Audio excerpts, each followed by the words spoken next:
Somehow the San Francisco 49ers have defied all of the odds. I'm going to tell you about that in this episode. But first, I got a fun question for you. I happen to be out hiking. It's one of the few days in the summer I get to go on a hike, and this is one of my favorite places on planet Earth. This is Flatirons Chautauqua Park in Boulder, Colorado. You should Google it if you've never heard of the Flatirons. It's absolutely stunning. But let me know where your favorite place to hike is. Like, if you like to hike, I don't know if that's something you like to do, but I'm sitting here between a couple of the Flatirons, and it's absolutely gorgeous. But let's get straight into it. The San Francisco 49ers have somehow defied all of the odds with one particular position grouping, and it came as a surprise to me. And the more I think about it, I shouldn't have been surprised by this. But basically, if you look at the offensive line grouping, right, you have the 49ers choose not to draft an offensive lineman until the 7th round. You have the 49ers lose Aaron Banks to a big money deal to the Green Bay Packers. I'm okay with that, but it's a big money deal, so there's a lot of value there. You lose Jalen Moore to the Kansas City Chiefs, another big money deal. Again, I'm okay with it. He was a backup, swing tackle, whatever. But you definitely lost a couple players that were value enough that other teams were willing to pay them big money. And the 49ers offensive line came in ranking today at 12, even better than they ranked last year. Now, I'm going to guess that that has a lot to do with Dominic Purdy. That right guard position upgraded, that's probably where a big impact is coming.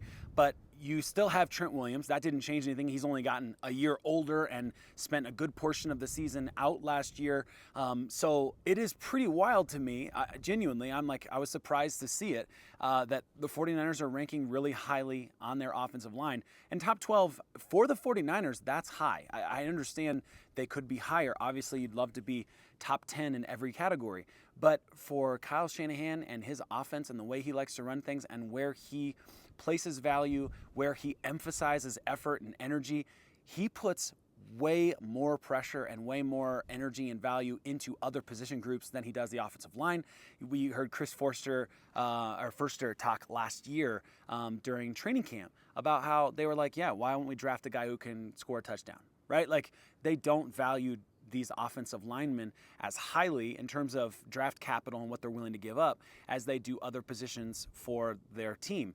And they've talked many times, like I think Tim Kawakami has said it multiple times. I've heard Matt Barrow say it as well, that the 49ers, Kyle Shanahan, more than happy to have a middle of the pack offensive line. And so to be ranked 12, to be basically at the bottom end of that top third of the NFL, I'd say that's not so bad. I will take that.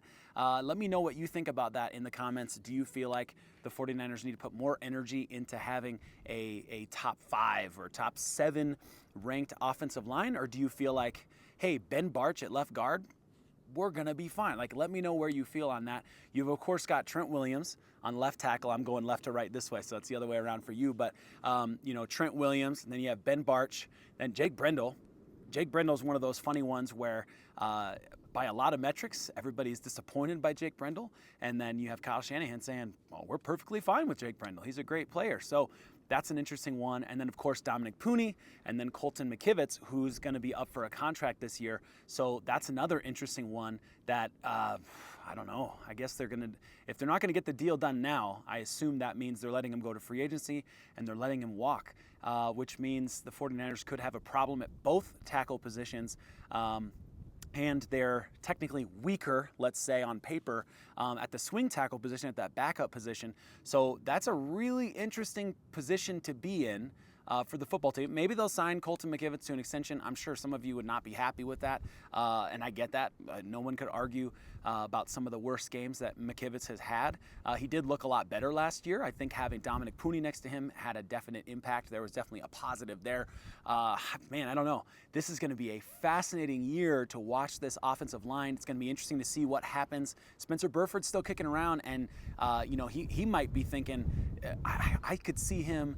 He has the ability to play at the tackle position. He could be that swing tackle role, that Jalen Moore role this year. But, man, that's really interesting. He's really more of a guard size guy. So could he be a backup to Dominic Purdy, or could he be, fighting for that left guard position with Ben Bartch? I think that this is a really interesting offensive line. So let me know in the comments both your favorite hikes in the world, where you love to hike. And secondly, let me know in the comments what you think about this offensive line. If you're happy with a 12th ranked offensive line, I'd say that's not so bad. I've seen it anywhere, last year we saw them ranked between 13 was the highest I saw, down to 17. So I'll take 12. I will take that, genuinely. Like I'm okay with that. I'm living with it. Let me know what you think in the comments. Appreciate you guys. Have a good, fantastic, I don't even know what day, Wednesday. Have a great Wednesday.